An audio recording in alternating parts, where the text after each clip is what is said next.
Okay, these are trig identities 42, 44, 46, and 50. I'm assuming that you got through to 40 in class with my help. So we'll start on 42. We have 1 for 42. I'm going to write this as 1. Since this is negative cosine of theta, I'm going to write this as, and I'm going to go ahead and put this in brackets, as 1 minus cosine squared over 1 minus cosine.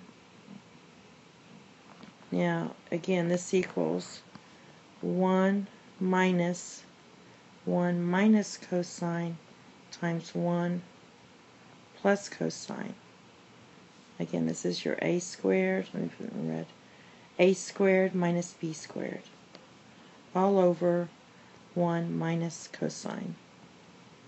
These two cancel, and remember this is all in brackets, so you get 1 minus 1 plus cosine, which gives you 1 minus cosine. You're distributing the negative, and that leaves you with negative cosine. You can put the theta if you want. 44, you can work on this side or this side. I think this side's a little more complicated, so I'm going to write this as 1 over sine minus 1 over 1 over sine plus 1. Get your common denominator is sine, so that's going to be 1 minus sine all over, and we're going to do sine again. For common denominator, we can get 1 plus sine.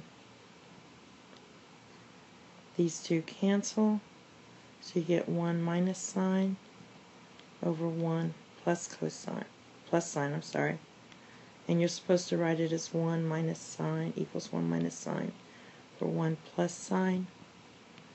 So that would be your final answer.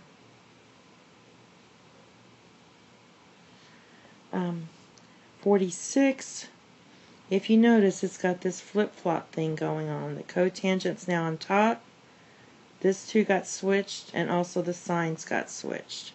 So when you see that, you're going to multiply by the conjugate.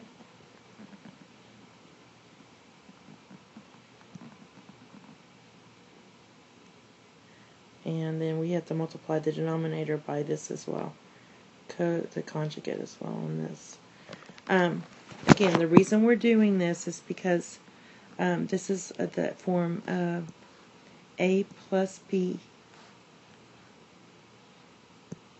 a minus b times a plus b equals a squared minus b squared. So over here you're going to get cosecant squared minus 1 over cotan times cosecant plus 1. Now, this whole thing equals cotan squared, so cotan squared over cotan times cosecant plus 1 equals, here this cotan goes into that one time, so you're left with cotan over cosecant plus 1.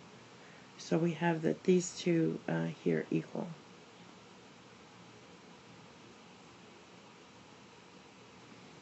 48, I can either switch this side or this side. It looks a lot like the other one we did. I think it was 42. In this case, I normally would say do this side because it looks more complicated. But what I'm going to do is show you a different way that you could do this, because some of you all might have done this way. I'm going to go ahead and on 48 write this as let me see, I'm going to multiply both of these by 1 over cosine. So I'm going to say cosine plus 1 times 1 over cosine. And basically what I'm really doing is looking at it where I need a 1 here. I know secant is 1 over cosine. So what I'm doing is I'm going to take this piece here and divide everything by cosine. So I'm going to rewrite this cosine plus 1. I'm going to divide this by cosine, divide this by cosine, and then I'm going to do the same for the denominator. I'm going to write this as cosine over cosine minus 1 over cosine. So as long as I divided each piece by cosine, then I can have get this very easily. Cosine divided by cosine, here we are here, equals 1 plus 1 over cosine is secant. Again, this equals 1 minus secant. And then we have that these two match.